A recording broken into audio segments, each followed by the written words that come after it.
মুহররম মাসে জুমাবারে যদি কি আসরের পরে কারোর সঙ্গে কথা না বলে এই আমলটি করতে পারে, মাগরিবের আগে সে নিজের মাঝে ফলাফল দেখতে পাবে। আল্লাহর কসম করে বলছি প্রিয় ভাইয়েরা আমার, আমি নিজের মাঝে ফলাফল পেয়েছি।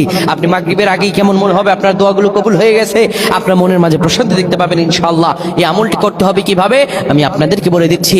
আপনি জুমাবার যেই দিন সম্পর্কে আল্লাহ কোরআন কারীমের 62 নম্বর সূরাই নাজিল করে দিয়েছেন, সূরাতুল জুমা। আল্লাহ আবার বলছেন, ইযা নুদিয়া লিস-সালাতি মিন ইয়াউমিল জুমআ, তোমাদের জুমার আযান দিলে সব কাজ বন্ধ করে দেওয়া। এই দিন আল্লাহর কাছে গুরুত্বপূর্ণ দিন। আর মুহররম মাস, এটি তো আল্লাহর কাছে এমনিতেই গুরুত্বপূর্ণ। যে মাস সম্পর্কে আল্লাহ বলেছেন শাহরুল্লাহ, আল্লাহর মাস। সম্মানিত ভাইরা আমার, সুতরাং এই বিষয়ে আমরা সকলেই ইবাদত করার চেষ্টা করব। প্রিয় ভাইরা আমার, এই মুহররম মাসের শুক্রবার আল্লাহর কাছে গুরুত্বপূর্ণ দিন। এই দিন আপনি আসর নামাজের পরে কিবলামুখী হয়ে বসে যাবেন। কারোর সঙ্গে কথা বলবেন না। আপনি অভাবে আছেন, অভাব দূর হয়ে যাবে।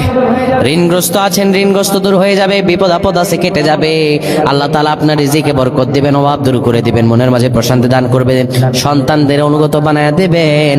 আমার আল্লাহ আপনাকে রিজিকে বারাকা দিবেন। প্রিয় ভাই আমার, এই আমলটি সকলে করবেন। আসর নামাজের পরে কারোর সঙ্গে কথা বলবেন না, কিবলামুখী হয়ে যাবেন।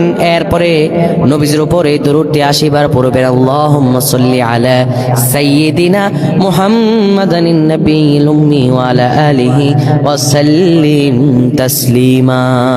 এই দরুদটি নবীজির উপরে 80 বার পড়বেন। এরপর আর রহমান 99 বার পরে আল্লাহর কাছে দোয়া করবেন।